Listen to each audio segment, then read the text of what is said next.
All right, guys, welcome to this Juan Time with Juan Montoya. Today, my guest is John DeSmet. He is a Xing Yi practitioner and teacher, a punk rock connoisseur, and old school scenester, as one would say. And I'm very excited to have him on the cast today and pick at his brain.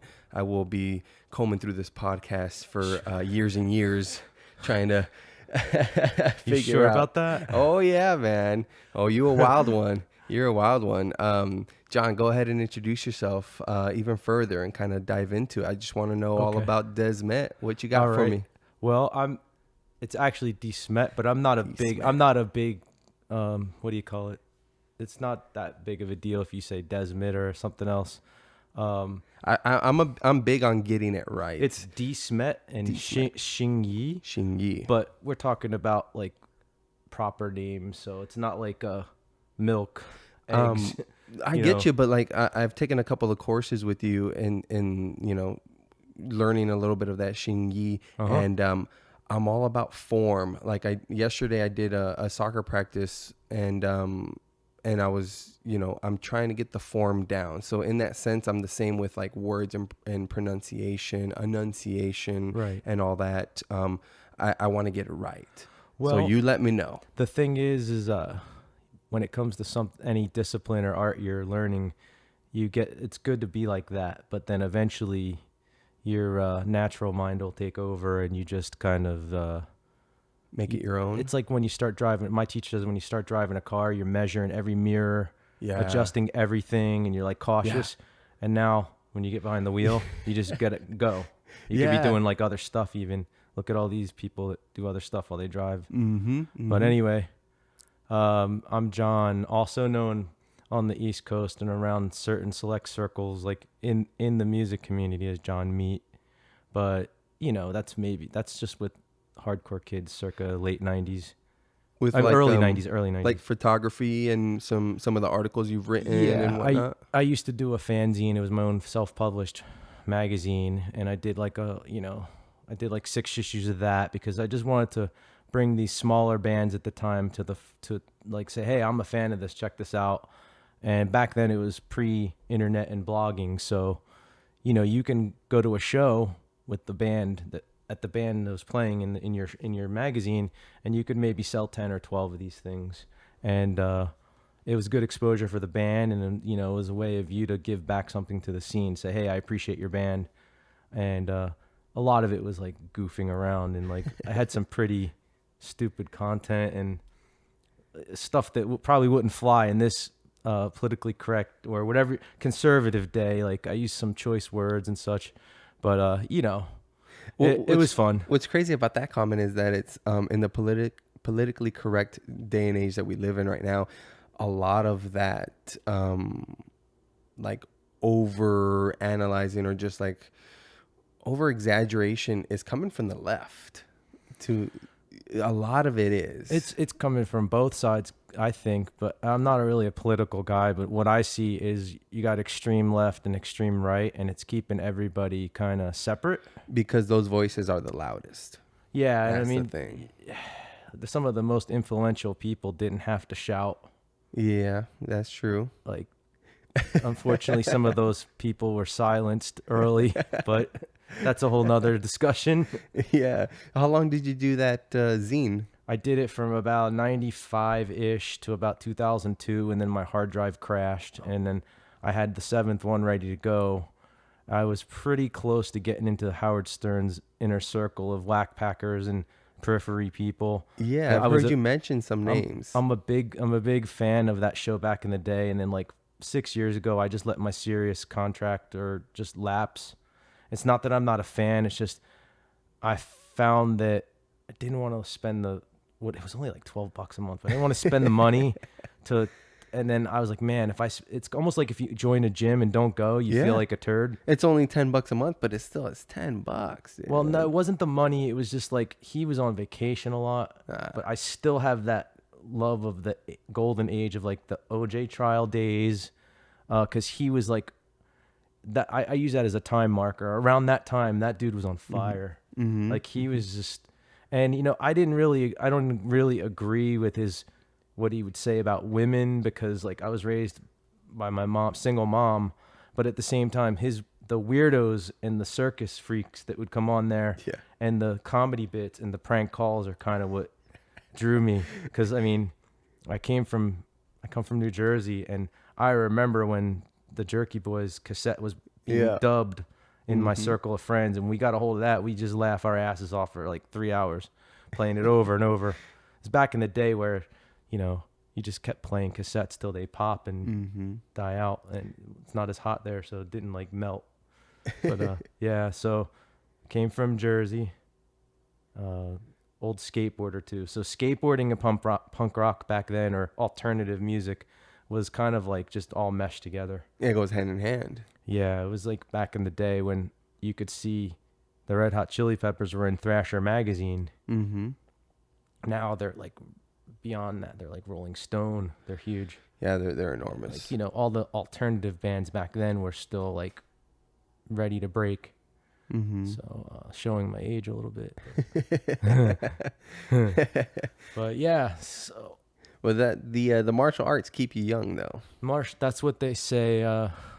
So yeah, I've been doing martial arts for in my adult life for 10 years, and before that I did it for 7 months as like a teenager.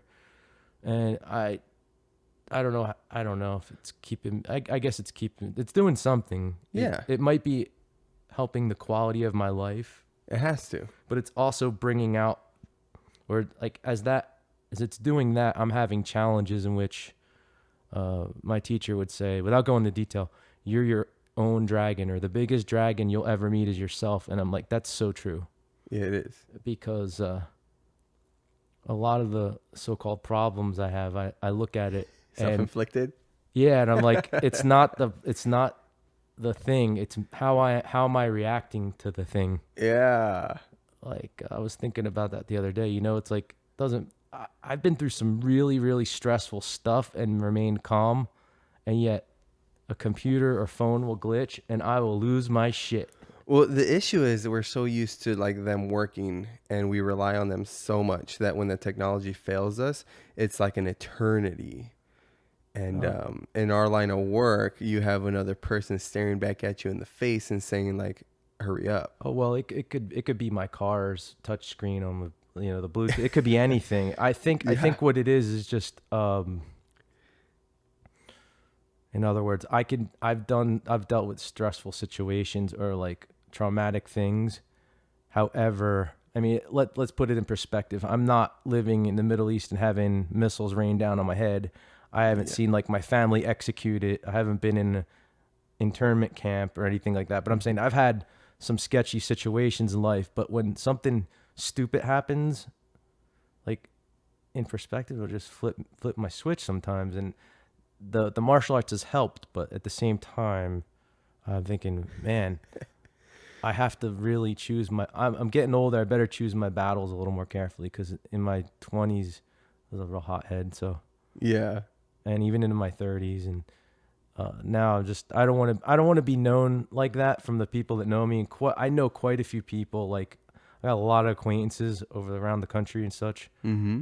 And I got like maybe 10 really close friends, like ones that I can say come to my house at midnight with a gun and they'll be there. Oh shit. So I don't mean and we're not violent people. I'm just saying people you could trust your life with, or your inner circle. Gotcha. So figure of speech. Yeah. So I mean, I don't want my legacy to be that maniac long-haired dude from Jersey that was a lunatic. Because I mean, that's what I grew up like that. We were a bunch of crazy kids. We were Jackass before Jackass got on MTV. Well, yeah, Jackass kind of stemmed from that punk rock. Like I don't give a fuck, Like I knew a bunch of kids that did that before. They just put it on. They just got it on the air quicker. We were doing that stupid stuff.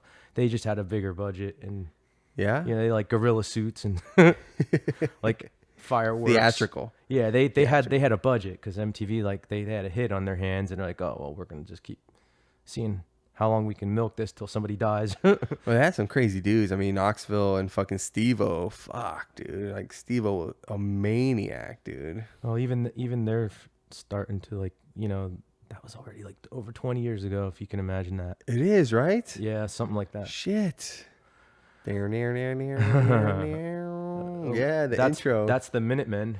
Was it Minutemen? The Minutemen, they're on SST Records. What was the other? Oh, Bam Margera's was his band's Can't Kill Yourself, or his brother's band's Can't Kill Yourself. No, there was another name that did the theme song. Fuck, I'm drawing a blank. So I remember Turbo Negro did Steve-O and what was that other guy's name? Wild Boy's Pontius. Name. Yeah, Chris Pontius. But fuck, I'm drawing a blank on the other band. But I know of Turbo Negro, but they're one of those bands where I listened to them when I was, you know, screen printing, listening to a lot of CDs. I just didn't get it. I was like, yeah, they're okay. They play well, but like I didn't get it. Maybe it's a live thing, or maybe it's just I would totally say it's a live thing, because I mean that pizza. That pizza, Jesus, that song is about pizza. It's about the pizza Italian making food. Song. The theme song to Wild Boys is about pizza and calzones. Like, it's just, it doesn't make any sense. You know, I don't know any of Turbo Negro stuff, but I read their lyrics and I think I know the one you're talking about. But yeah, they had a huge. I remember in the early 2000s they were huge, and I was like, I don't get it, man. There's a couple bands you just don't get. Yeah, I just didn't get it, and you don't have to. I was more a purist, you know. I like the SST, like Black Flag type stuff, and Circle Jerks, and I find it hard to discover new music, but I got Spotify now, so that's good. Yeah, they make it easy to an extent, for sure. I just got Spotify like 2 weeks ago because I was trying to get the podcast up on there, and I was trying to avoid it because, you know, they don't pay the artists that much, and but I found myself on there for 30 minutes just selecting artists that I liked, because you select one artist and then like 6 other ones pop down. It's like, oh yeah, well, I like boom, boom, boom, boom, boom. Yeah, they'll give you suggestions. And then, you know, 30 minutes gone and I hadn't even listened to a song. I was just picking out what artists I like to listen to. Oh yeah, totally. And I think I've listened to maybe 5 minutes worth of the actual music. I usually just throw a record on while I cook. Yeah, there you go. Well, you know, I'm not that old school. I do have the old iPod, you know, the one I play at work. The one that has like 14 gigs over 4. Like no, it's 120 gigs. That's what I meant to say. Yeah, the 128 one. The one's like ridiculous. Fits like a lot of music. Yeah. So I'm still buying songs on iTunes. Like, there's nothing wrong with that. Because I don't. What if I don't have a wireless connection? Right? What if I don't have an internet connection? I have all 10,000 songs on my iPod. It's good if you're a music fan to have access to music. And it's good to always like learn new stuff. It's just I'm coming out of a dormant phase where I didn't check much of anything else out. So. I feel you on that. Well, the good stuff is hard to find. It is. Because people complain about there's no good music out there or this and that. But it's out there. It's just you have to comb for it. And people look back and it's like, well, music was just so much better back in the day. And it's like, no, there was still some garbage acts. It's just that the good stuff stuck around and that's what you remember. Like, there is still plenty of garbage out there. Well, there's a lot of good stuff out there, but it depends what you like. And like I like so many different genres, so I'm never really pigeonholed. And like after, you know, being at work and hearing all the metal being played poorly, it's kind of turned me off from metal. And I started out I got into like I was raised on like pop top 40, but at that time it was like Hall & Oates and like the pop. It was good songwriting top 40, and then I got into like my mom and people around me like classic rock and a couple like, and I was watching a lot of MTV, so I got into new wave. But when I got into I was a paperboy. I was like 14. I was getting into hair metal and glam metal. But then when I discovered the Misfits and Metallica around 87 or 88ish, that was like the gateway to the whole punk thing. And I had like one or two friends. It was the one or two cool guys in school that liked stuff that wasn't mainstream.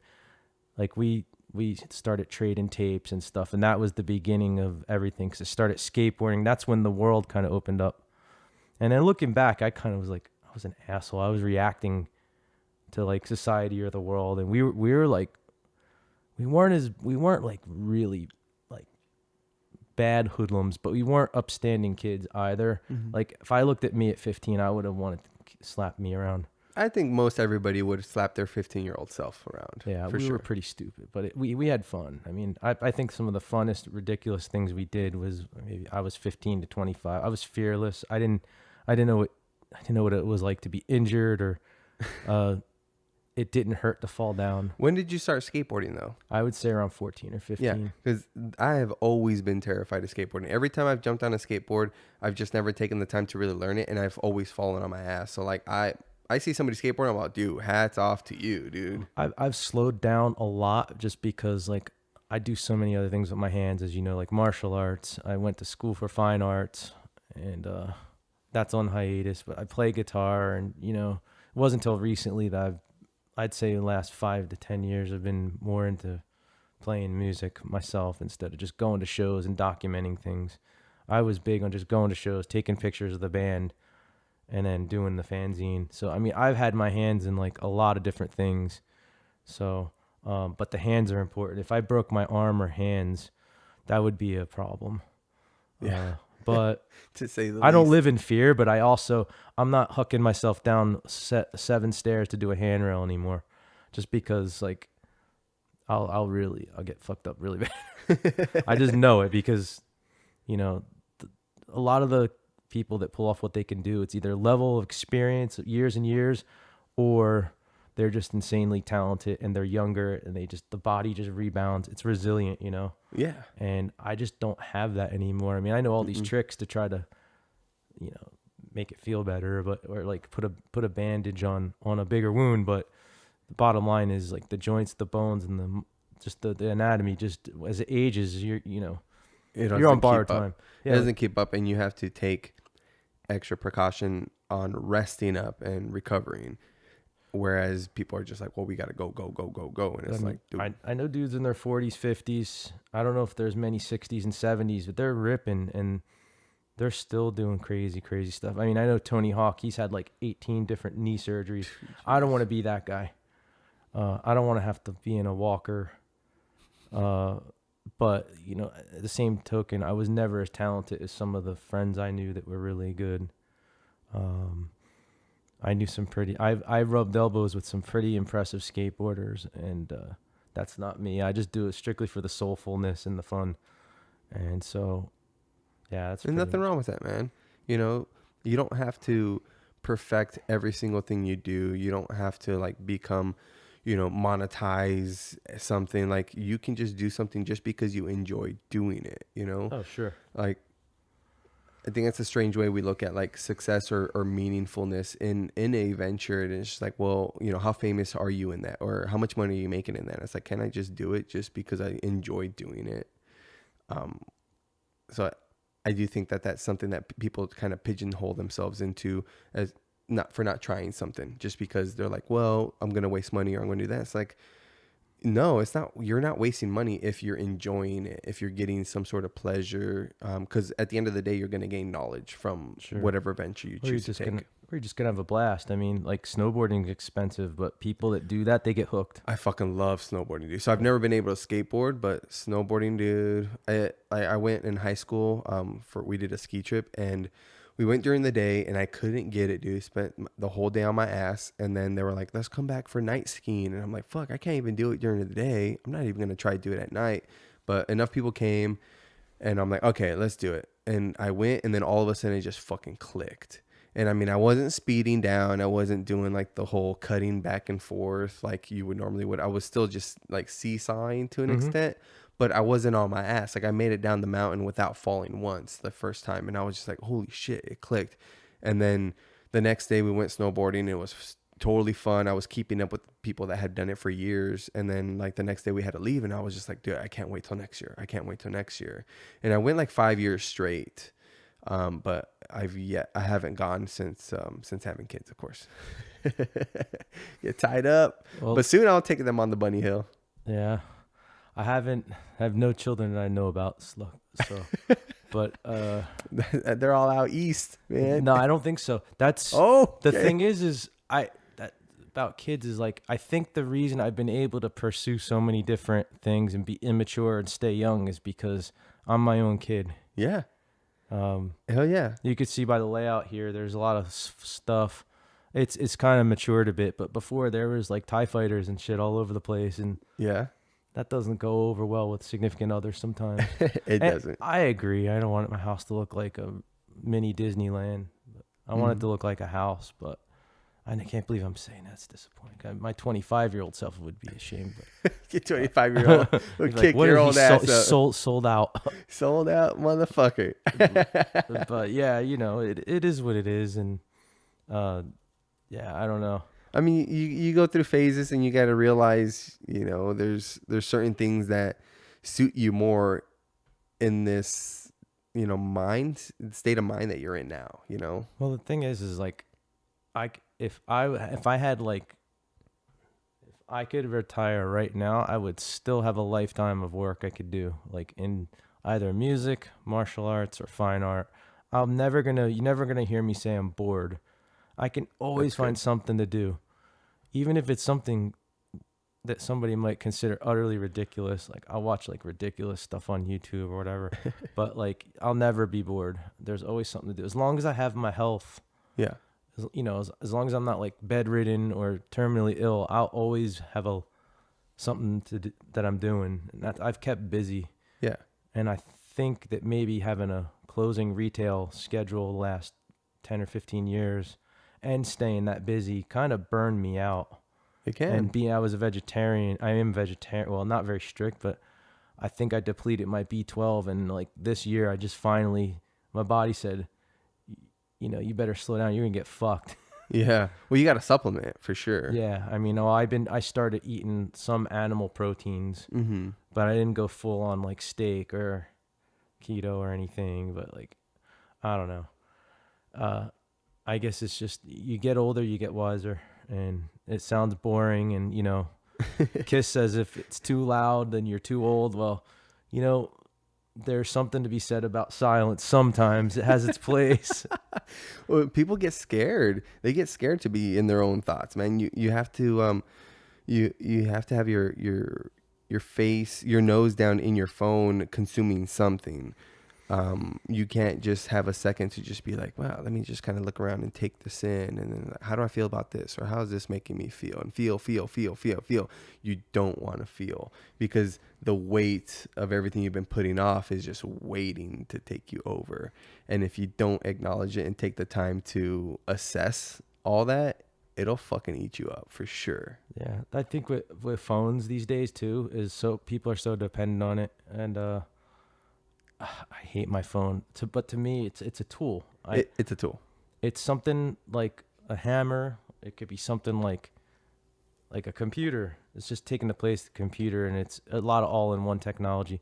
But it's really dumbing people down, man. People have lost the ability, critical thinking and reasoning, and yeah, I'm guilty of it somewhat. But at the same time, I went to this off-the-grid thing last week I was telling you about, and it was great to disconnect and not have a phone for 2 days. I mean, yeah, I wanted to check in with it. That's just because what I'm used to. I'm just conditioning, and I don't know.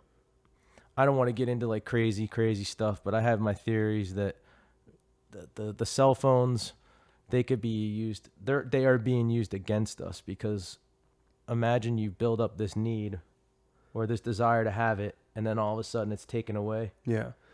There's some people who freak out, you know? I don't necessarily think it's so as malevolent as them to just, you know, use it, like you said, like against us.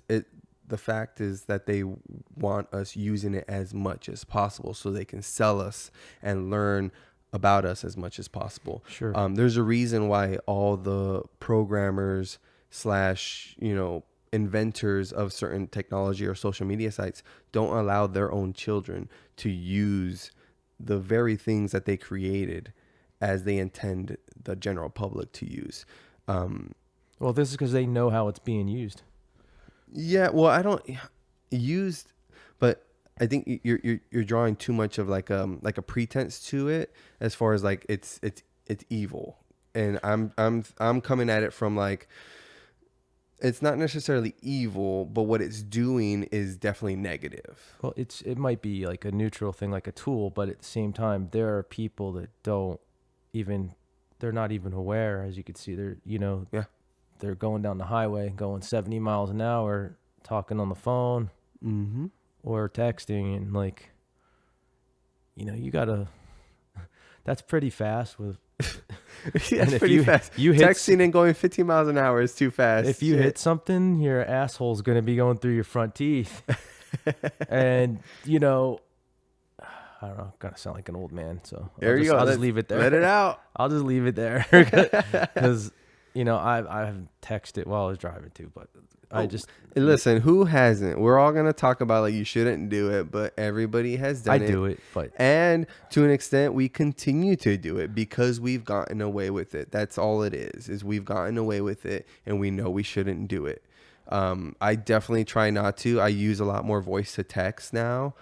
So fuck, the spelling or the wrong word was the wrong spelling of the word or whatever was used.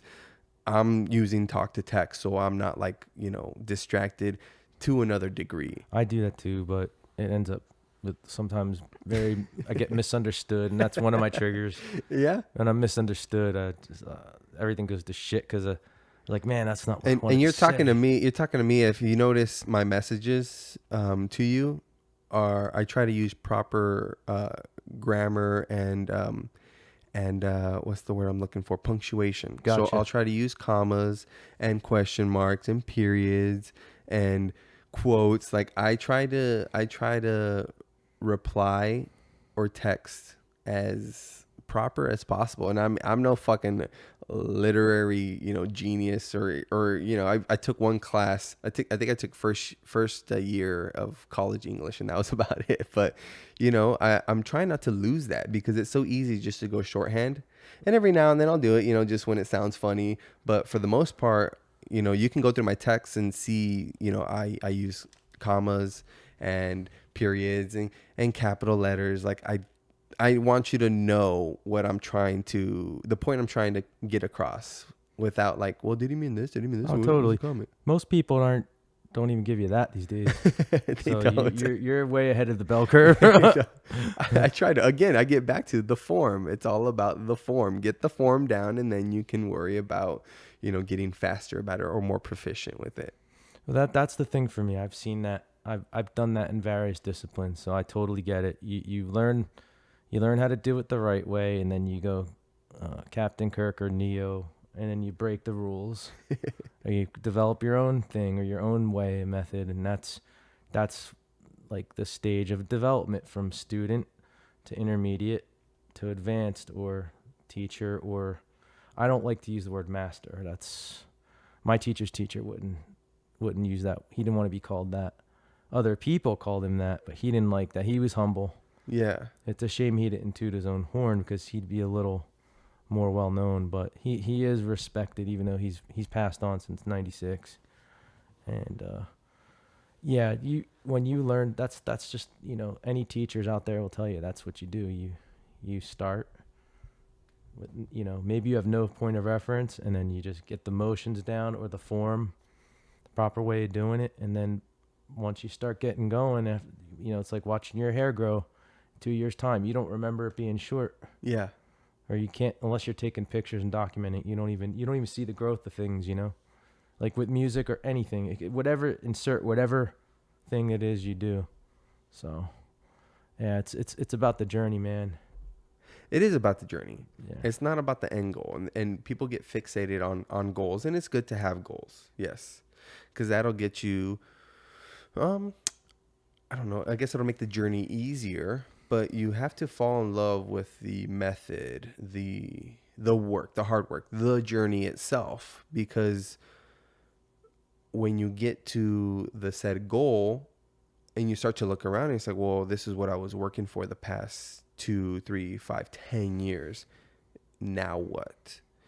And you have to pay more attention to the little parts that went into the big goal in itself to maintain your momentum, because we're we're all just, what's the word I'm looking for? A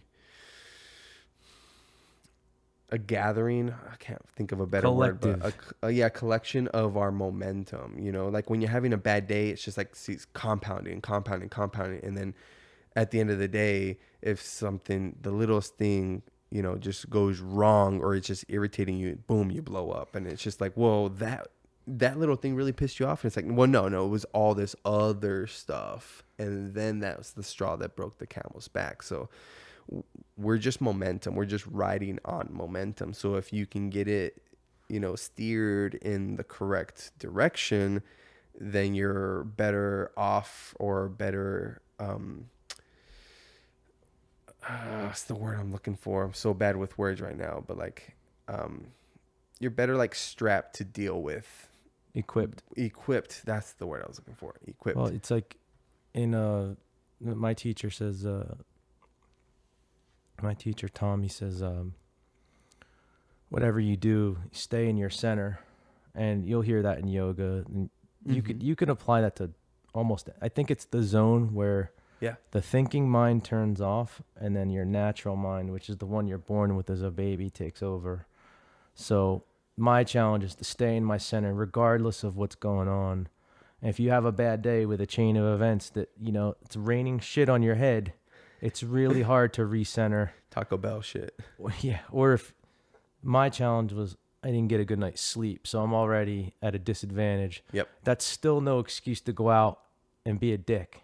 However, I can see how like there's certain breaking points for some people, and it's all relative to the person, what pisses you off.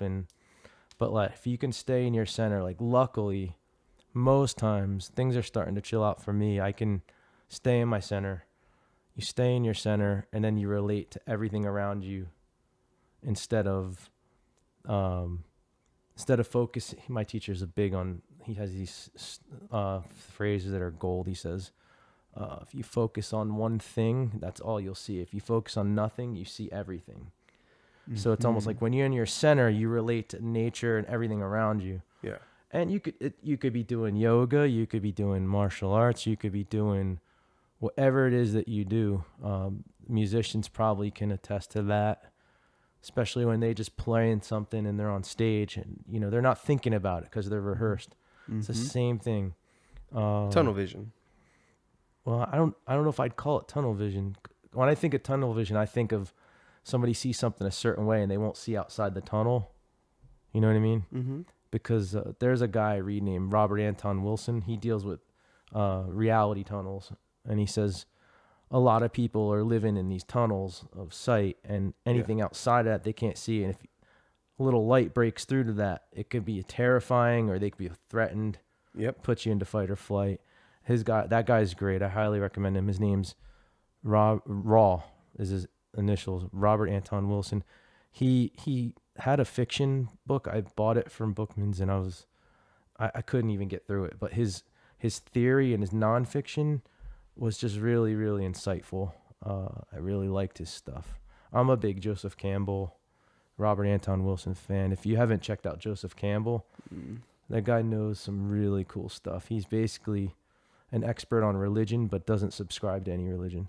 Okay. And he did a thing on PBS called The Power of Myth. I think they have it on Netflix right now. I highly recommend. I feel like I've heard of that. Bill Moyers was the host, and like everything Bill Moyers asks him, Campbell comes back with this brilliant insight. And because the guy's he's lived life through experience, and not just his eyes, experience and connection to these myths. And he draws the myths and the religions from all over the world. It's not just, you know, he can relate to, he calls them, you know, he talks about the Buddha, he talks about native culture, he talks about Asian, everybody around the world.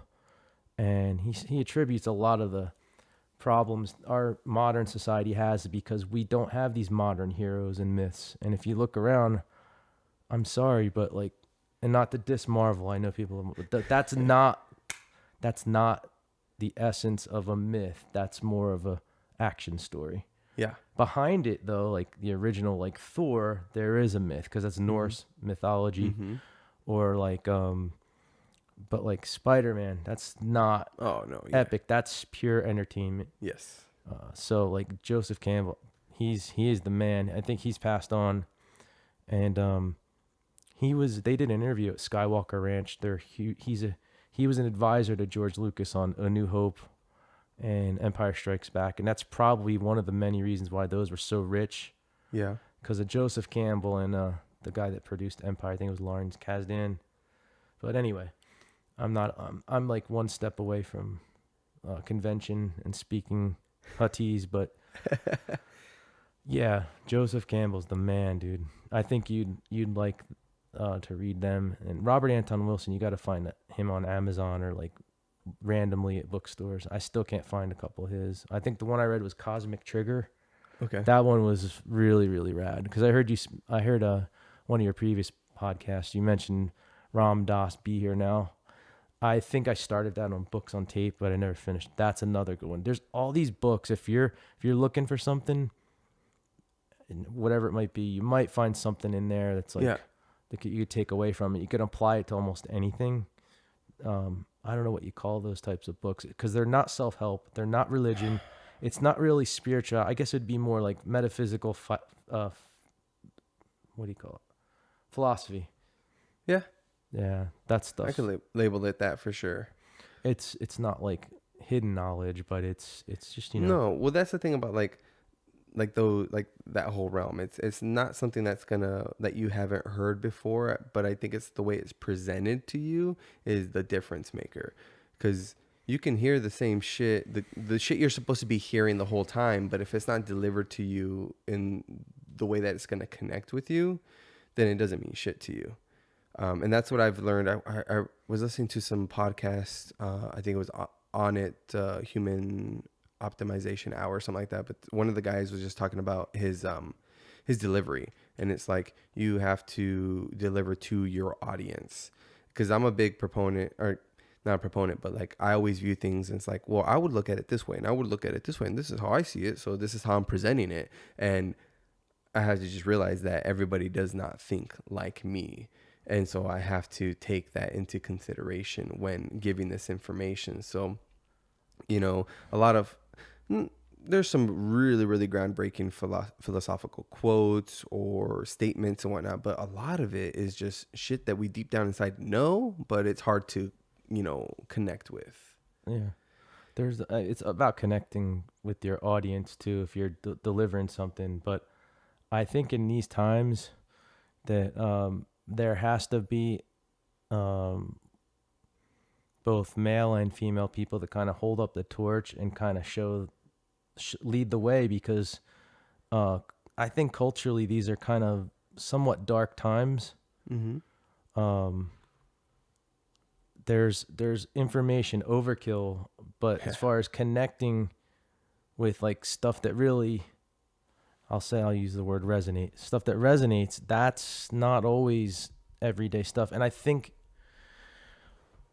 I'm just lucky that I found stuff that resonated with me, because when I was 15, aside from skateboarding, I wasn't looking. I was looking for stuff. I didn't even know what I was looking for, but I found it through skateboarding. But you were looking. That's the key. I was looking, but I don't even think stuff started to sink in till like a year ago, and it's still. And then once you get this level of knowledge, you realize it's like when you get your black belt. That's the beginning. It's not like you hit your black belt and you stop training. Nope. That's the beginning. And so like I found out, man, I really don't know shit after all these years. Well, that's the I thing. know something. You gain knowledge and you realize how little you know. The more you learn, you realize there's so much other shit you have to still learn. And that's why it's like just an endless loop. And it's silly for people to think that they have all the answers or that they know the right way. You don't. Well, if you're an egomaniac or narcissist, then you think you do. Yeah. But there's plenty of them out there. I don't want to live in that world, because I don't have time for that. I don't have time for that, because like that easily could have been me, because I was only child, and I think starting out I had I hope nobody ever. I mean, it might be a lot of things. I hope nobody ever sees me as entitled, or because I could have gone that route.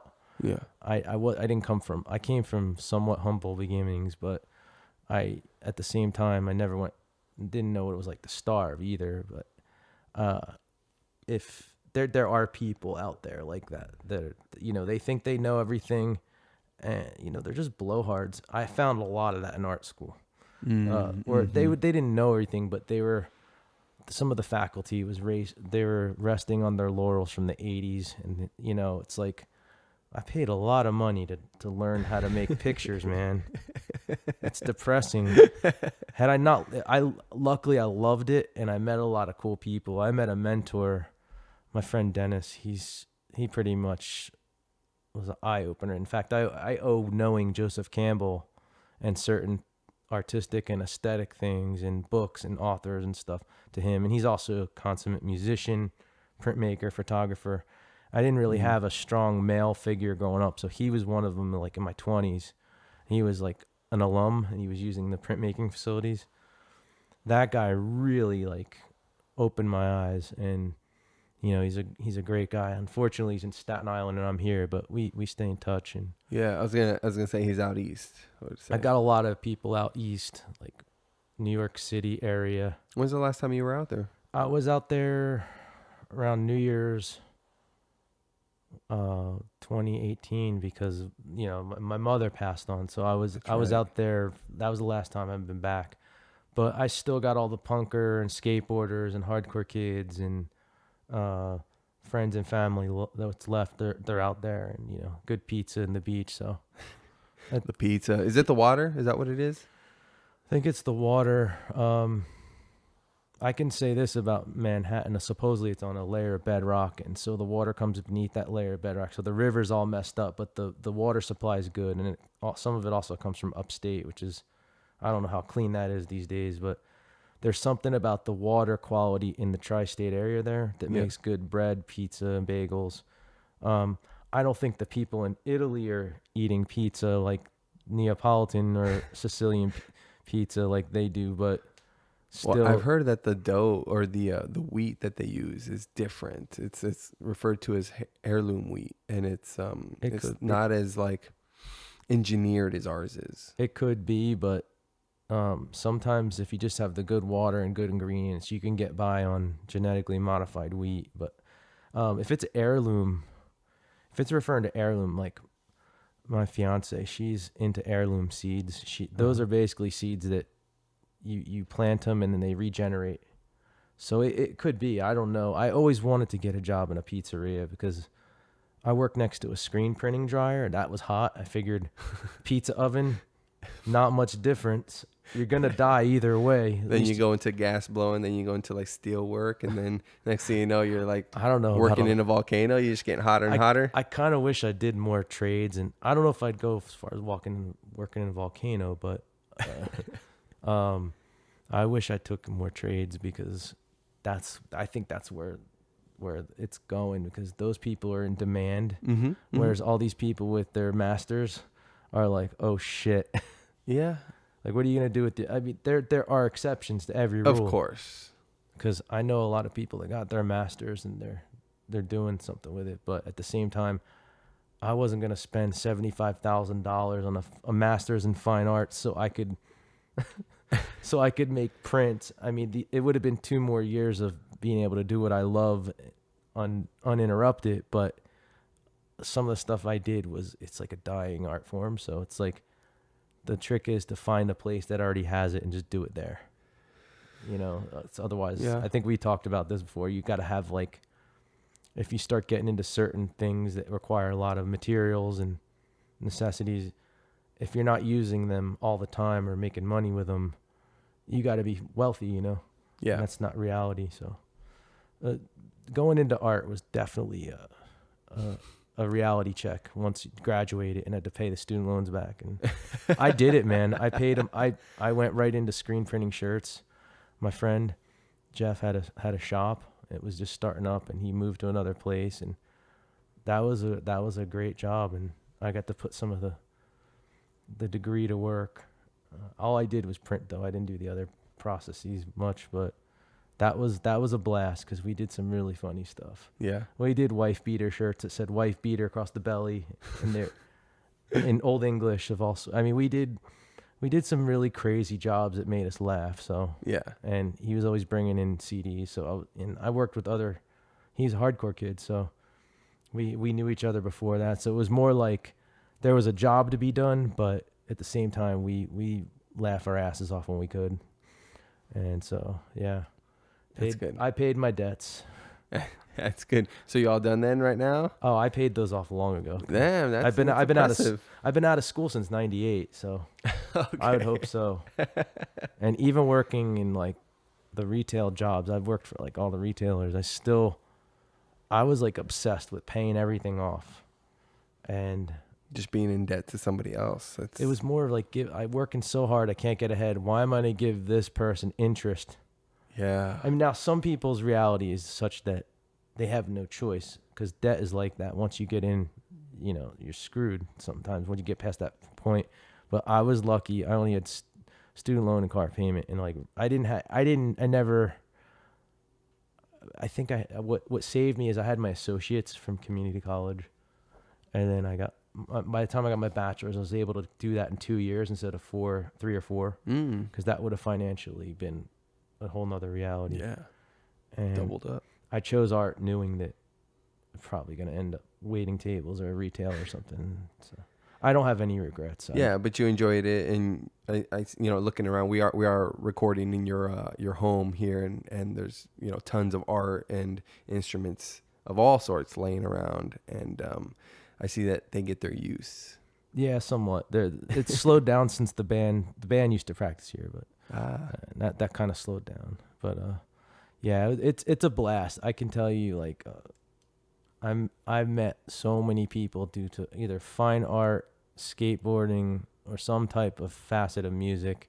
Well, and interesting people, because oh, dude, people that get into those ventures. I know some people that are kind of big deal, but then or like 2 or 3 degrees of separation. But I know some people that aren't really well known that are such fucking characters that every chance I get, I will commune with these people. Yeah, because they're fucking hilarious. And I tell you, I mean, some of them I call them niche. They're like in a niche. Like only a couple 100 or 1,000 people care about what it is they do, but what they do, they're like experts in that niche. So it's been a really, I'm blessed, and I'm very grateful to have crossed paths with these people. Some of them I've known 20 and 30 years, and it's like you don't see them, and then you see them again, and it's like you pick up right where you left off. That's one of the cool things about getting old. The other side of the coin is a lot of people the last 5 years have started to pass on, but that's life. Yeah. That sucks, but it is what it is. What are you gonna do? I mean, I can do the internal arts like 24/7. If it's my time, it's my time. Yeah. Well, all you can hope for is that you left behind a legacy, not necessarily like, again, fame based or anything like that, but just the people that you were around. You had an impact on them, so they can carry you on. I think that's my goal, because I lost both my parents, and I think losing both of those parents put things into perspective. After all the grief and depression, which is still ongoing, I started to think about my own mortality, like, well, shit, what have I left behind? At least I have achieved some things, and if I can keep going, I will achieve more. And basically the main goal is probably to spread the Xing Yi. Yeah. Spread the Xing Yi, and if I can get a band to carve out their little niche, great. I'm realistic. I'm 45. I'm probably not going to get into a panel van with a bunch of sweaty dudes and take over America like Nirvana or Black Flag or whoever started as a garage band and just blew up. I mean, it might happen, but I'm saying I'm realistic. If it doesn't happen, fine. I played a couple gigs. I'm jamming with somebody right now. So I've already musically accomplished half the goal. The next thing is to work on songs and maybe record something, because we didn't really record much of anything before. And that's part of not knowing how to record something that doesn't sound like a total piece of crap. Do you write lyrics, or are you just mainly instrumentals? I got lyrics, and I've got instrumentals, but merging them, I'm a bit of a perfectionist. I only have like 2 completed songs, and like I've got fragments, and the goal was to get other people that could kind of help collaborate. Yeah. And just to get the ball rolling, because I'm not like a songwriter. Okay. I'm not a strong songwriter. I'm more of like, I play by feel. I would be a good rhythm guy or a guy to fill in the blanks but I don't want to join an existing band. Like I have my own niches inside of niches. I kind of irritate myself, but it's the truth. I irritate myself because it's like, man, why can't I just lock myself in my room and become a shredder? Yeah, right. But then I don't want to be a shredder. No disrespect to the shredder. I don't think I could be a shredder, but you know, it's not your calling. It's just, I like what I like. I'm not working a day in my life if I love it. So That's true. it's awesome. Yeah, man, it's been a trip. Trying to find musicians has been a trip. Especially in this valley, it's dominated by metal and people that want to do cover bands and with all the casinos, man. It's just cover bands, just in general, and a lot of the bars. I mean, they can just guarantee that. Well, if I book you and you're a cover band, I'm sure that whoever is here is gonna tolerate it or enjoy it at the furthest extent. Yeah, I think maybe just the digital and the internet age has kind of made people kind of lazy and complacent, and they don't want to go see live music. That might be a thing. I'm not sure. Well, I can't be too hard because I'm the one that stays in a lot and doesn't go do it. Oh yeah, you're a homebody. Sometimes but it's an investment. It is hard work to try to get into a new band or a new artist, unless they're playing exactly the stuff that you're currently into and you can just like segue right into that. It's an investment to try and, okay, let's see what these guys are about. Okay, well, I'm not a big fan of that song. Ooh, I really like that one. Okay, oh, I like this part about that song. It's like, yeah, man, you when you want to go out, I think, people do want to hear, a lot of people want to hear what they already like. And I mean, there's a good amount of people that will go out there and be like, hey, I just want to find new music. I'm seeing somebody playing originals, new music, this and that. And you got to fucking appreciate those people, man, because they're the ones that keep it all alive. Otherwise, why would people try to do anything new and different? And, as much as I might not be into certain bands or whoever, it takes a lot of balls to get up there and do anything. Yeah. If you can do that, like that, when I started doing that and started experiencing it from that end, I had a new respect for people that were doing it, because I was very critical in my fanzine and I would slam certain releases, and I'd be like, once I actually do play a gig and I'm in a band, then maybe I could say at least I've done it. But before, like, it was kind of unwarranted saying, oh, well, this isn't good or that wasn't good. I could always say why. Like, I don't know. It's just, I guess being into so-called indie music or punk rock, you get a lot of those people. They like to critique and nitpick everything, and they don't really like, it's cool to not like something anymore after a week. That's bullshit too, because or selling out. You sold out, man. Oh yeah, it's terrible to actually have people like your stuff. I mean, there's different levels too. Yeah. You work so hard to get everybody to like, oh, I want to, people to just enjoy my music, and then you get so big that you're like, fuck, I'm too big. Does it make sense? I don't know, man. I know that like fame or royalties or money ruin quite a few people. So well, fame will fuck anybody up, dude. Because people forget that famous people are just like us. They are insecure. They have their own problems, and you think that they have it all figured out because somehow they managed to get a little bit of fame and some money, and you're like, well, obviously you're winning in this, so you got it all figured out. And it's like, no, dude, we're all in the same fucking boat to the major extent. Basically, you could have a bunch of money and be miserable. So, I mean, and the people that are famous, if they have money, they just have a different resource. Like they might forget what it's like to go to the store and get a loaf of bread, but they're still human, and they still like go through everything everybody else does. I think it depends on where you come from and do you remember where you come from? Because I'll never forget where I come from. I mean, I came from Trenton, New Jersey, and I came from like blue collar beginnings, but like I said, I never starved. So I wasn't like, I wasn't raised in some like fishing village and starved. Yeah. But at the same time, there are some celebrities, they're not even living in the same reality. And then there's some who have either through empathy or they came from humble beginnings, they're still connected to like average Joes and Janes.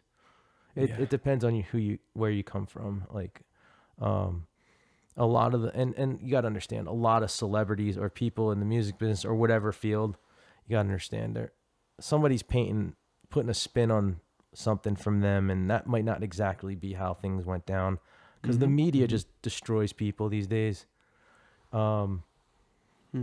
Almost don't. I'm okay being anonymous. I don't want to be famous and then have one internet rumor destroy me, or like, because then everywhere you go, people have their stupid commentary or 2 cents. I don't need that, because I get people's stupid commentary and 2 cents without being famous. So like, well, who needs that? Yep. I mean, people just need to like I wish people would mind their own business sometimes. You can't though. They can't. And I say we can't, because you're always trying to figure out, does somebody else have it as hard as I do? Because then you feel a little bit better of maybe how hard you're, all the struggles you're going through, and you're like, well, okay, I'm not that bad then. And I think that, fuck, I don't want to make it political, but well, I mean, there's another book that by Viktor Frankl called Man's Search for Meaning. I think it's all relative, because he was a concentration camp survivor. Fuck. So he says, he talks about even in those grimmest situations, they found a meaning in life. So it's all relative. Like there's always going to be, it's all in, like I said earlier, like, how do you react to something? Like, if you're always losing, not always, but if you're consistently losing your mind because of something stupid all the time, like lots of the time, I try not to deal in absolutes, but if you're, it's hard. It's all relative, like there are people in the world that have it so much worse than like, say, a lot of the average Americans, but everybody's still connected. So, I mean, I don't know. There's a certain, like when you do go through something and you survive though, there's a certain knowing that like, if I got through that, I'll get through. Yeah. Those are, and that's kind of like what I think the pioneers and the people before the 1900s and before World War II went through.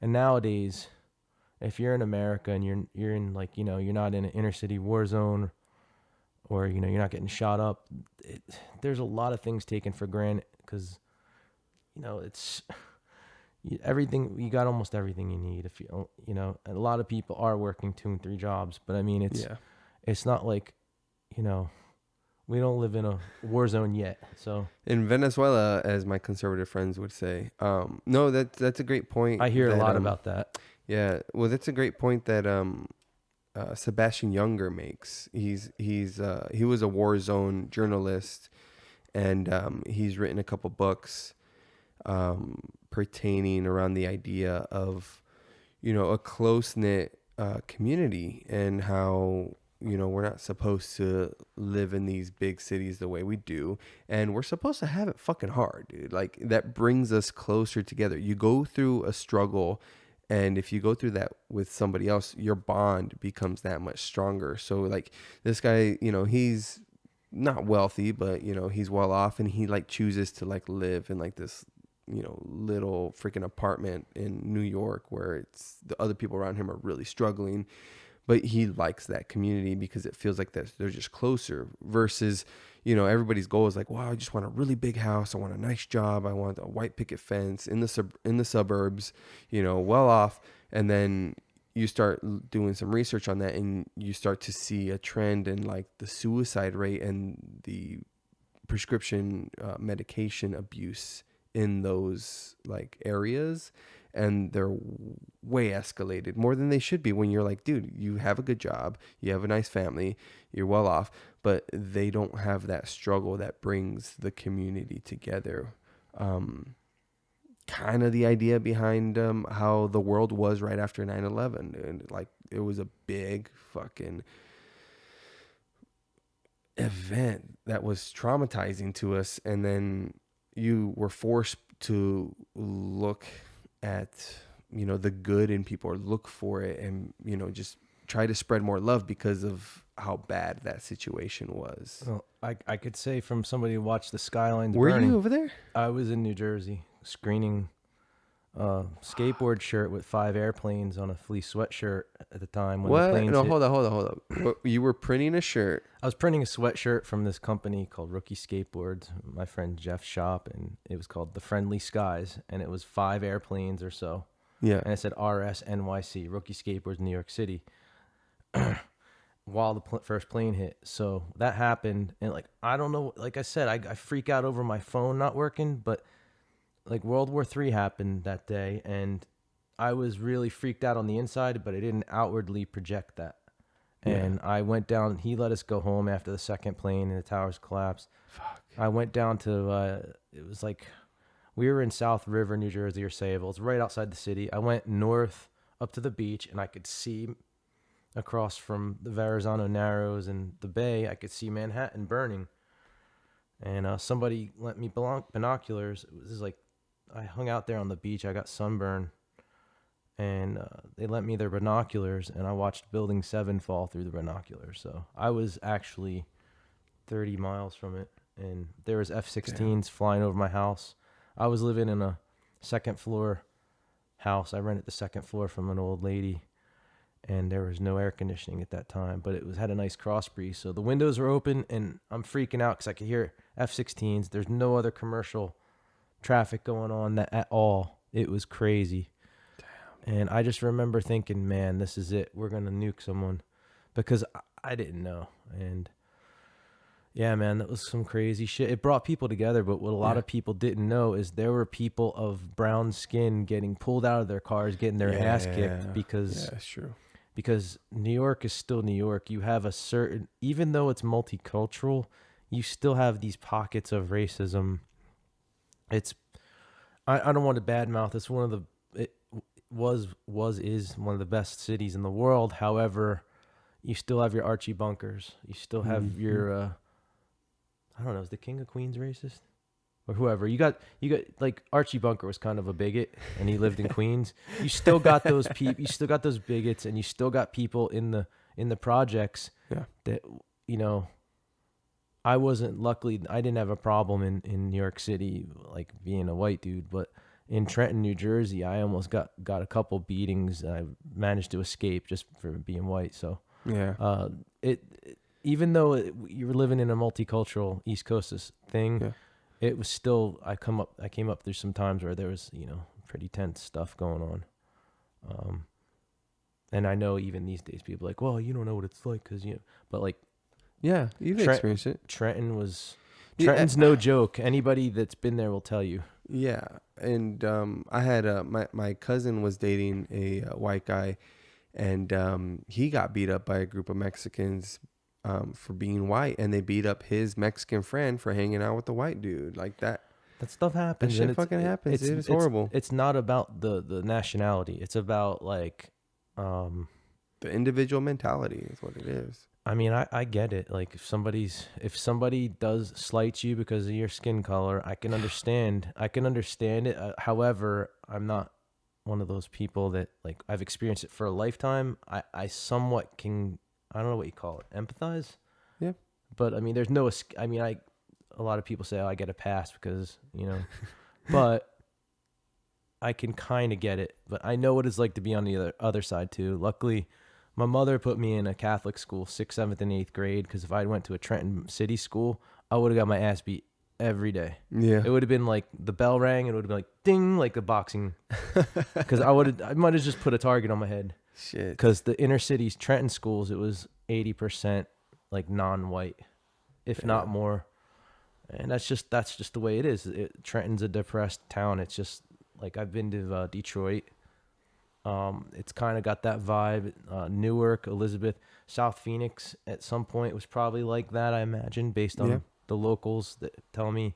So I mean, I know what I know what being in those neighborhoods are like. I've lived in Philadelphia and parts of Philly. You better watch yourself. I mean, if you walk around with no fear and like you're not a jerk, nobody will mess with you. But if you're fearful and you're an asshole, you'll be sorted out real quick. Well, fucking, they'll smell you out, dude. It's like you're a piece of shit and they're flies, they'll just fucking find you. They'll see it. I remember getting off the elevated train in Brooklyn, and I went to East New York to look for an apartment, and it was off the elevated train. I came down and I could feel the locals looking at me, and I didn't pay it any mind, give it any energy, but I could feel them, like they knew I wasn't from that hood. Yeah. And I went to the apartment and it looked like somebody just thrashed it with a sledgehammer. And so like that was actually the Henry Hill from Goodfellas neighborhood. Oh yeah. But it's a lot different now than 1955. But yeah, I know what it's like to be the outsider in the neighborhood, and you got to respect that. Don't compete with your environment in that sense, cuz don't have that ego. You kind of have a little bit fear. You just be like, you don't go in there flaunting it, but at the same time you don't show weakness.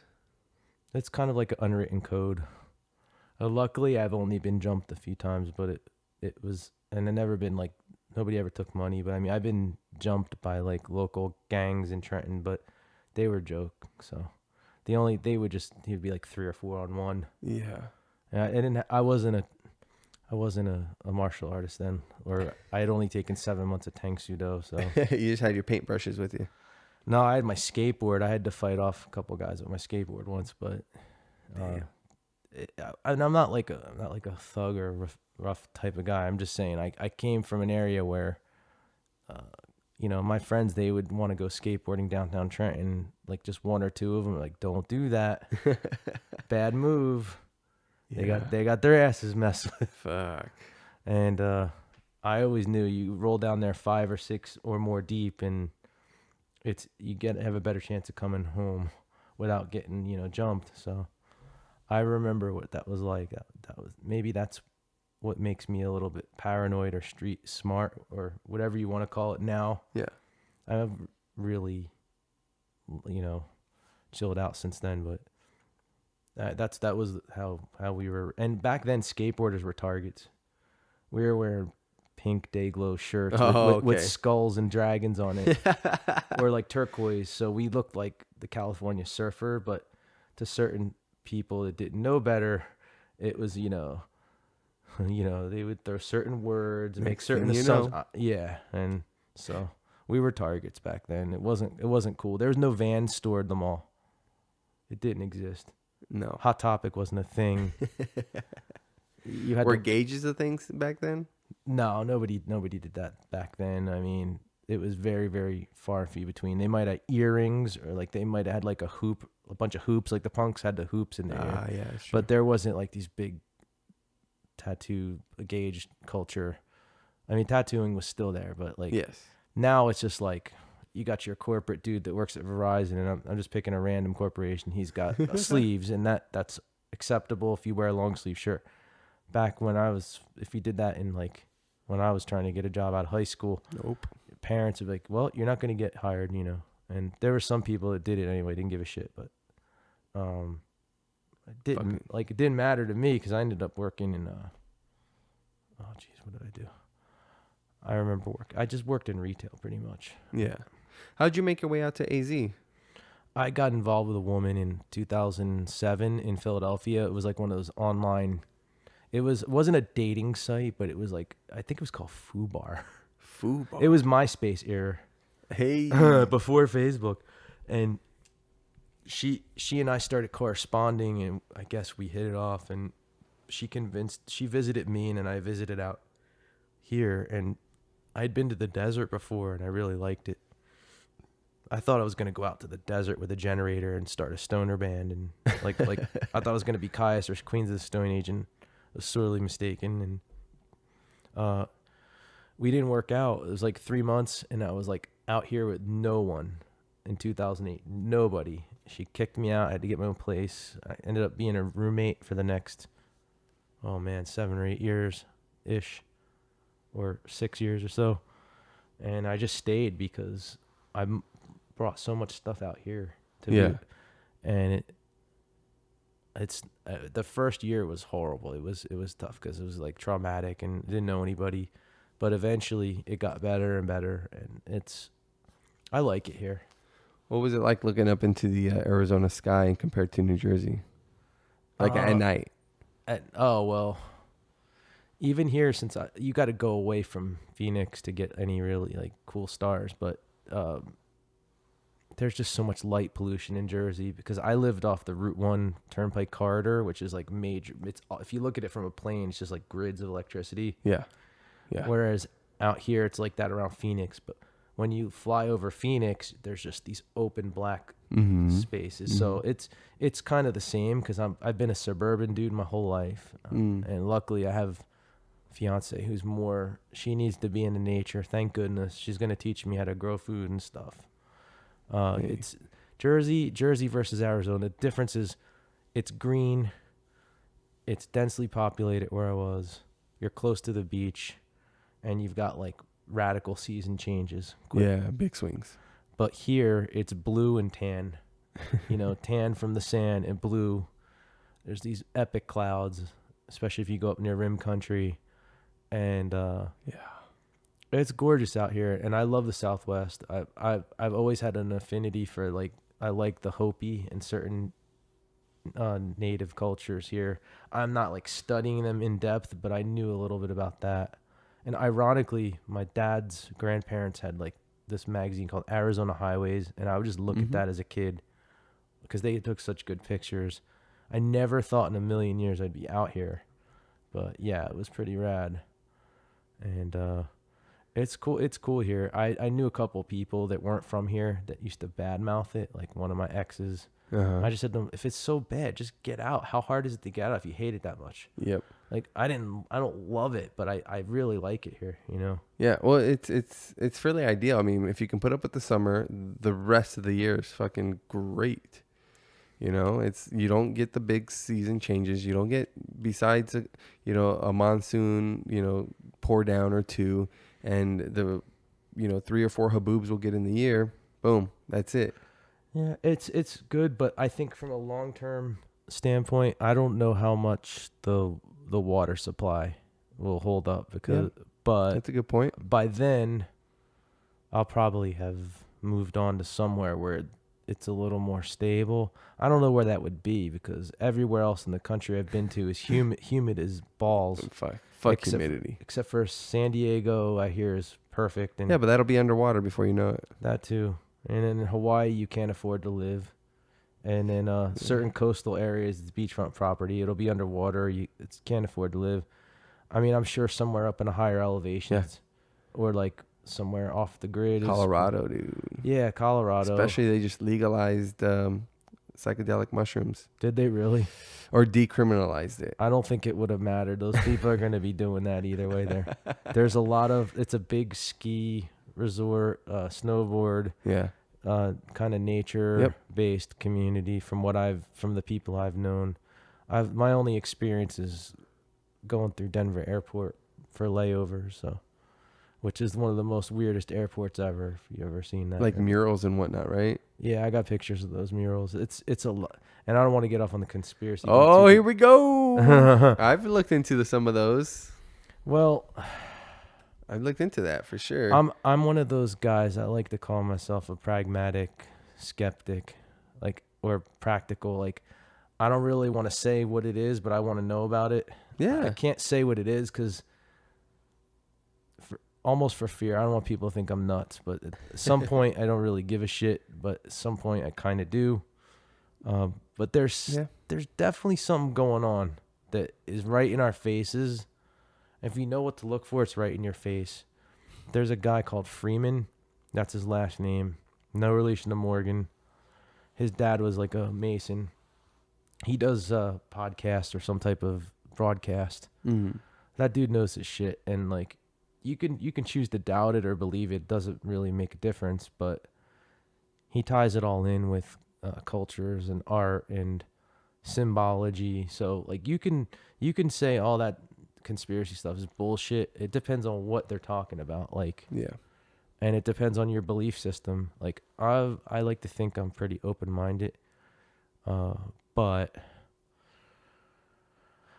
I don't really like to talk about this with too many people. I feel like this is a safe place, so I Yeah. can say it because, yeah. But I mean, I'm really into the conspiracies. I'm a curious guy. I Yeah. want to know as much as I can about what's going on. I think a lot of people are into conspiracies. Whether they buy into them is another story, but everybody is interested in, well, what is it? Like, what's the secret truth, right? And for us to think that these powerful and wealthy individuals don't have their own interests in mind and securing their own future, like that's a little foolish to think that they're not taking the proper steps to, do some things behind the scenes. Well, it's also like this. If you're my friend and you need something, if I can help you, I will. It's kind of like that on an exponential level. Yeah.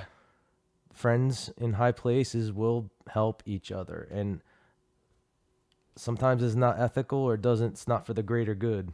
That's all I'm going to say about that. Yeah. So if you don't if anybody's ever done something for a friend and it's like, oh, there's no conspiracies or no people keeping us back, well, okay, I don't know if I'd agree with that, because the more you look into stuff, the more you see the interconnected web of everything. And that's conspiracy. That's our biology. Almost everything is, you can connect the dots, if I'm going to use a Pee Wee Herman thing. Yeah. We're all connected. So I don't see how somebody can shoot down some of the conspiracy things. I mean, some of the stuff about, like, there are some things like aliens and such where you can't prove or disprove, so to speak. Yeah. Because there's some things you can't measure with a meter or a photograph. Yeah. But then there's other things like common sense. Yeah. Well, here's the thing about evidence. And I mean, the best thing I could point to is dark matter. Is we don't know how to necessarily measure it. We can't see it. We can't do anything. But we know there's something out there that we have to account for. So we label it dark matter. We can only see a small portion of the color spectrum. Like, there's so many other colors out there that our eyes don't pick up on. Oh, sure. There's also the magnetic and radio waves that other animals are privy to, like birds. They can, migrate based off of the, Earth's magnetosphere and follow those waves.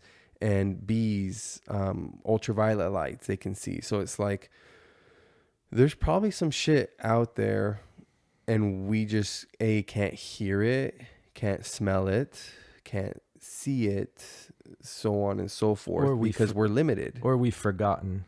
We have, there's it's crazy. You would think, it's like, how could you forget this, and this? And then you start looking back at these ancient empires or civilizations that are just like wiped.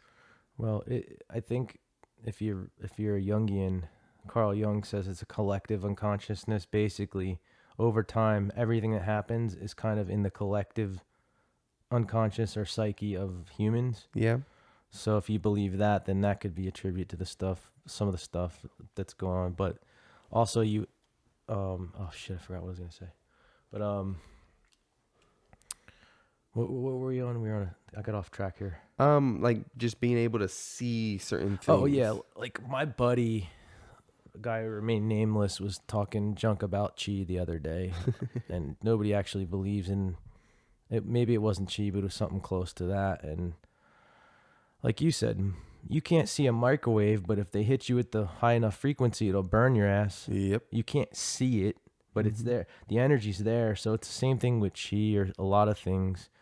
Just because one can't see it or experience it doesn't mean it doesn't exist. I mean, we didn't know that certain stars were there till we had the powerful enough telescopes, or going the other way. Yeah. They get to the atom and they find like particles smaller than the atom, or, it goes both ways. And, man, it goes back to once you start knowing stuff, you realize what you don't know. I found that like, you can go infinitely smaller or bigger. And like I suck at math, but I really like the stuff about dark matter and stuff like that. But I'm starting to see some of the hidden knowledge is it could be tied in with science, or science could be applied to that or such. Mm-hmm.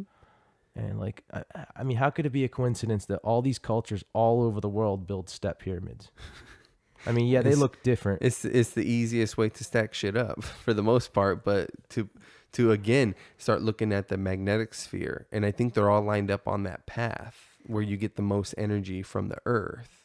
The pyramids are perfectly placed. Yeah. And I can't really speak upon that in detail, but there's YouTube videos on it, and with reputable people where they line up with certain stars. They line up in perfect proportion with certain parts. It's perfect. Like the precision in some of those things was so on the money. And I'm sure the ones in the Americas, same thing. So it's like, I mean, if you haven't read, another good guy to read just for fun, this is shits and giggles reading, is Zechariah Sitchin. Oh yeah, 10th Planet. The Earth Chronicles guy. I read Genesis Revisited, and I've got the other ones that just sit on my shelf because I'm a poser, but I like to just... Eventually you get around to them. I'm backlogged on books, but like... Who isn't? He definitely translates the cuneiform, and a lot of people say, oh, well, he made errors or whatever, but basically there's... From what I got from it is there's a lot of stuff in the ancient cultures that was like way ahead of their time. If you can't see that, then you're just not paying attention. Like they literally have fucking dudes in UFOs and their hieroglyphs all over the world. Mm-hmm. I've seen some of those, and then to discredit certain not achievements but like technology just because it's like, well, that's pretty basic. It's like, yeah, it's pretty basic now, but for back then you have to put it in context. Like it's huge for them to do specific stone carving or stacking, like you said, building those pyramids. Like that's huge. Well, the pyramids were cut and stacked at such precision that if they were off just a little bit, they wouldn't be able to hold the weight or something, or they wouldn't have lined up as perfectly as they did. So I mean, like, I don't know. And even in the Americas,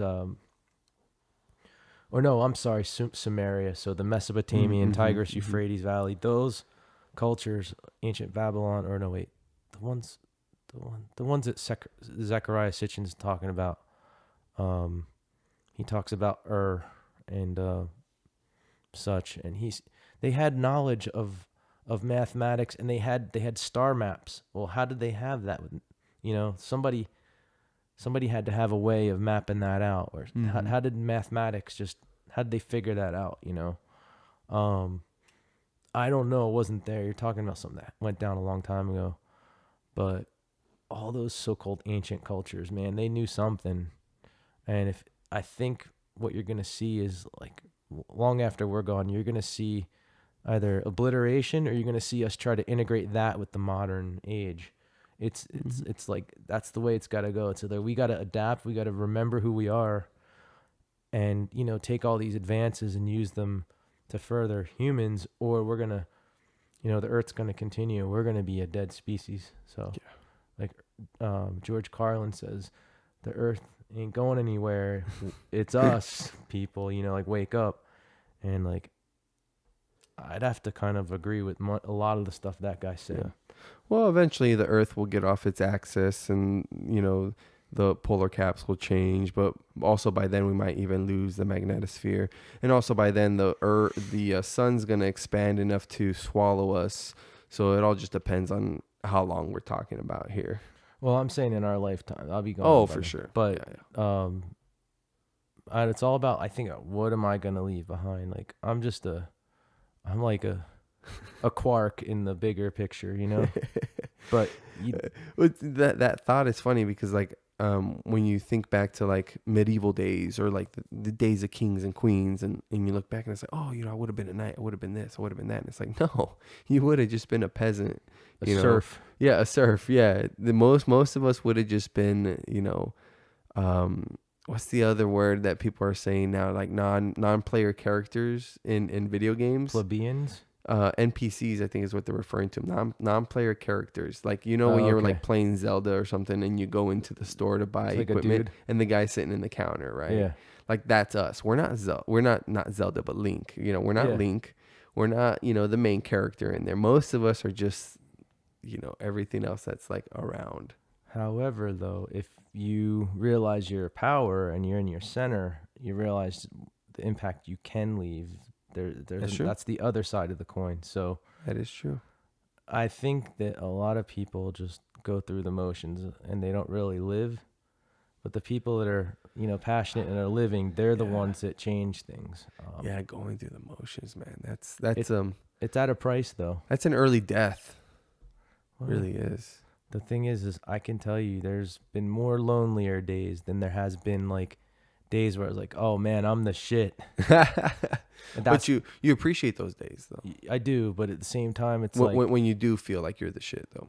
I mean, I brought it on myself. I chose creativity. I chose to know certain things, and that comes with knowledge comes with a price, or like, so I can't complain because I could have been a computer graphics artist. But still, yeah, I can see that, and that would still be you creating, but it would have been in the service of someone else. Yeah, that, unless you somehow made like such a big name for yourself. But you know, people talk shit about the arts as far as like being a bullshit degree, but yeah, so say you go to like a trade school or something like that, or you get like a more respectable quote unquote profession. What do you spend your money on? You spend your money on entertainment, on being entertained by somebody else creating something out of thin air that wasn't there before. Sure. So yes, you work towards, you know, or you work a certain job, or you work towards a certain profession or certain goal, but you spend your entertainment money or your free time enjoying the arts. So Well, hopefully, because the arts is a big spectrum. Well, yeah, and I mean the arts is just far as like, you know, music, movies, comedy, everything. You know, it's any entertainment. Somebody is putting on a show. Like, I mean, you know, it still takes a certain artist to design a car, to design a new piece of merchandise, to design a gun. I mean, that's a little bit more mechanical, but still, I get what you're saying. The look. It's an industrial design type of thing. Yeah. So you're still having to create something. Right. But I can tell you from having an art degree and going to art school that the arts is the one, or like fine arts per se, or some of the arts I've seen, that is the one thing that if you don't understand aesthetics, people are total bullshit artists. Mm-hmm. And if you go to, when I was in New York in the late 90s, the galleries, to use my friend Dennis's term, the galleries were dripping with garbage on the wall, and it was just penises and vaginas and just the most base art ever.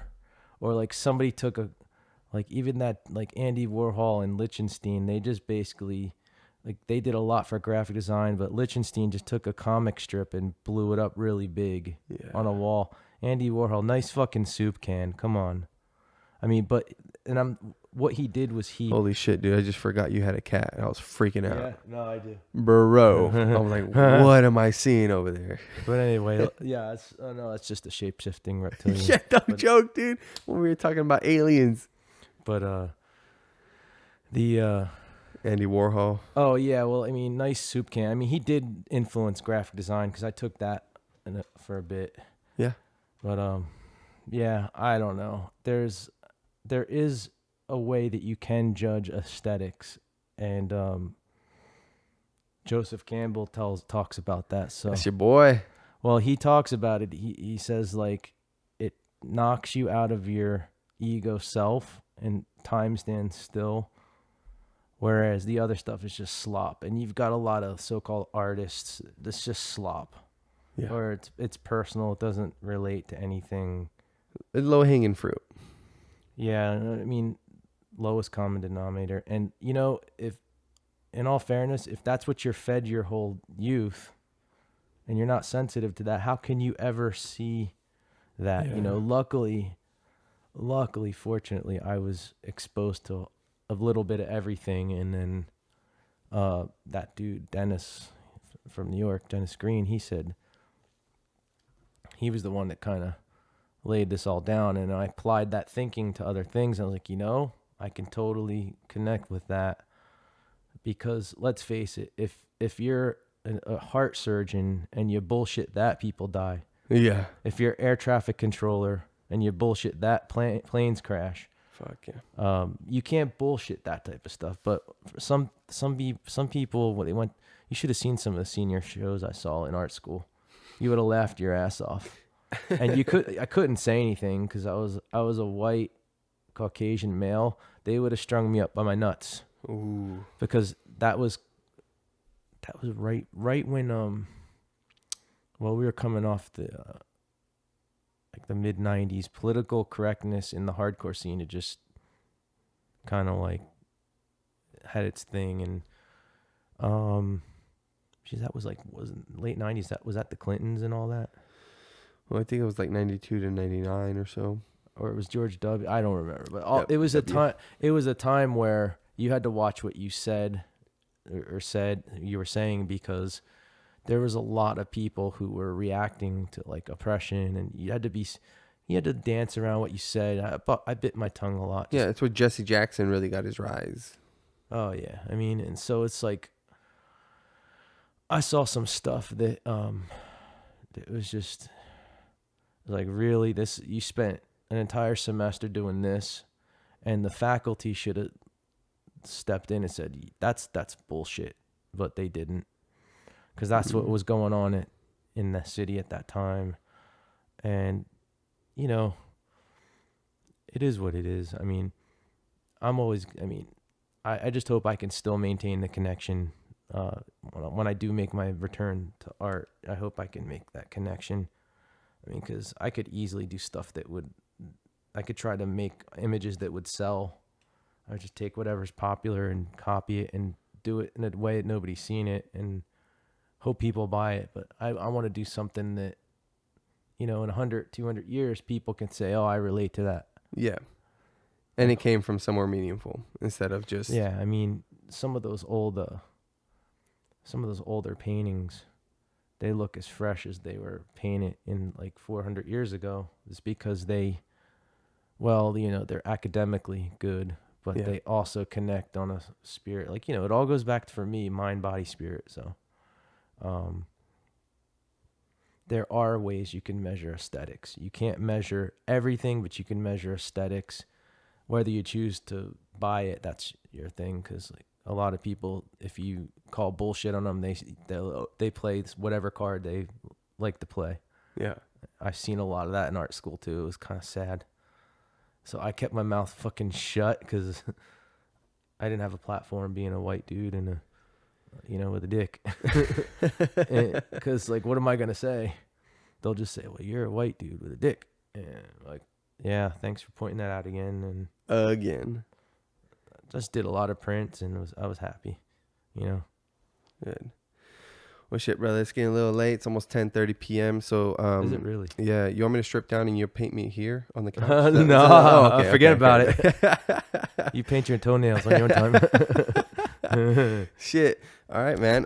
Where could people look up any of? I think the cops are here. Where did that come from? Somebody called the cops on us. We're making too much noise. I know I'm taking some Xing Yi classes from you.